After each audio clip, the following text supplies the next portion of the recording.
Hope you guys had a great weekend, and we're getting right into the content for today with this one, which is another card from Rage of the Abyss, which is called Chaotic Allure Queen. We've already seen some Allure Queen support recently. This one is a level 7 light spellcaster, 15/15. You can only use the first and second effect once per turn. Discard one other light or dark monster, special summon this card from your hand. You can target a monster in either graveyard, equip it to this card, and if you do, this card's name becomes that monster's. Then, if it's a light or dark monster card, you can special summon a dark Allure Queen monster from your deck or graveyard. This seems like a very good card, simply because very easy to special summon it, and if you equip a light or dark monster, which you will have in the graveyard, right, because you discarded one to summon it, you can even tutor out a dark Allure Queen from the deck or the graveyard. I don't know exactly which of the Allure Queens are darks, which kind of targets you have and all that kind of stuff. I mean, Allure Queens in general is not, like, at least historically, not a good deck or anything like that, so the targets for this card are I think limited, but some of the newer Allure Queens were not terrible. One card, Tomahawk. Is there a level 7 target for this one? Because this one itself is a light monster, so you can't summon another one of this. This makes this card significantly worse, by the way, because you can't just play like 3 copies of this and then call it a day, because this card cannot summon another copy of itself. You can't do it like Fenrir, search Fenrir, and like play this in every deck that has lights or darks. You need to play other dark Allure Queens to be able to summon with this card's effect, right? Remains to be seen whether that's a good archetype or not, but this card in itself is definitely a good card, right? There's a lot of archetypes that would love this kind of card. But that's the smaller news out of the 2 cards announced from Rage of the Abyss, because I think this one is way more powerful and way more worth talking about. This is Dominus Impulse, a normal trap card. You can only activate 1 card with this card's name per turn. This one is the counterpart to Dominus Purge, which is a card in the Infinite Forbidden.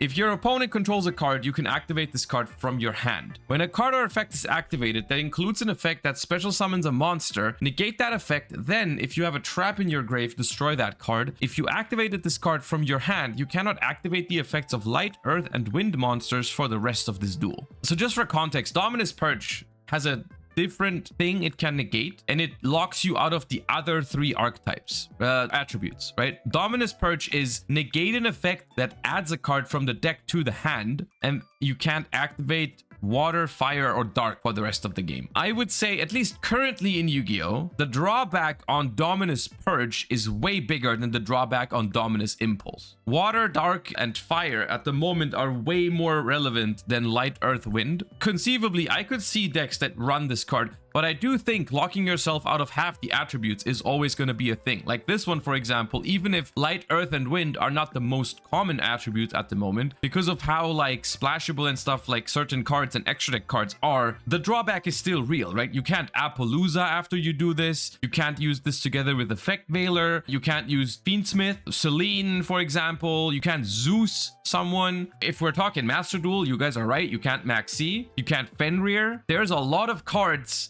that don't pair well with this card. It is relatively niche, but I will say, I think we are at a weird breakpoint here with this card, or in the game's history in general, where the design of Dominus Purge and Dominus Impulse, and also with the design of Molchami Perulia and Molchami Fuvoros, we're seeing them mess around with more hand traps, but they clearly are trying to balance them more than previous hand traps in the past. Like this card, for example, is relatively similar to Dominus Purge, is relatively similar to Ash Blossom, but it comes with a big drawback of not being able to use certain other cards for the rest of the game. This one doesn't really have a great comparison. I mean, I guess if you're playing against Branded, for example, this is like copies 4, 5, and 6 of Ash Blossom. So we're seeing this sort of like revamped design on previous hand traps, and obviously the Molchami cards are kind of reworked versions of Maxi, right? I think there are some people that are fond of these cards in general, Dominus Purge Impulse and the Molchamis. Some people like that because they think going second in Yu-Gi-Oh! Needs some help, which is an understandable argument. And then there's other people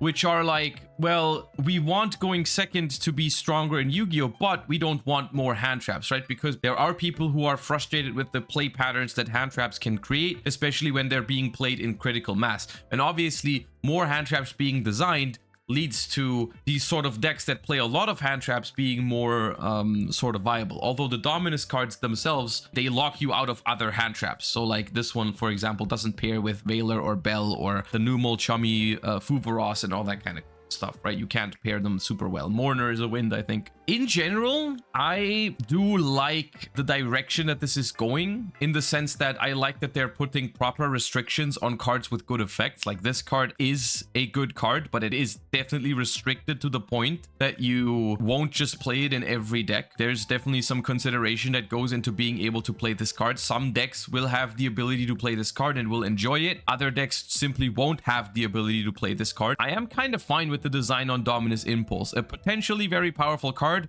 with a significant drawback that does help some decks going second. I think it is better than Dominus Perch, for what it's worth. It's funny how in both of these instances, for Dominus and for Mulchummy, they gave us the weaker version first. So we're gonna have to wait and see how these turn out. Obviously, there are decks out there that lock themselves into dark monsters for the entire turn, for example, so they never care about this restriction. I personally think this card is good, but I don't think it's too powerful. This is not necessarily something I believe, it's just something that I wanted to mention because people have been speculating about it. People were thinking like, okay, well, they're making more balanced version of Maxi, they're making more balanced version of Ash Blossom and stuff. Does that mean that they think about getting rid of those cards? Because Ash and Maxi are basically like more powerful versions of these cards that you can play in every deck. I don't know if that's cope or not. It could be. I don't want to speculate on it personally. I'm kind of done with that. I've coped more than enough in the past that cards like Maxi would get banned in the OCG after they released Perulia. They haven't done it, so I don't think it's worth it speculating about this. It's a possibility, but it also just might never happen. We'll have to wait and see. But for now, I think the direction that they're taking with these cards overall is fine, you know?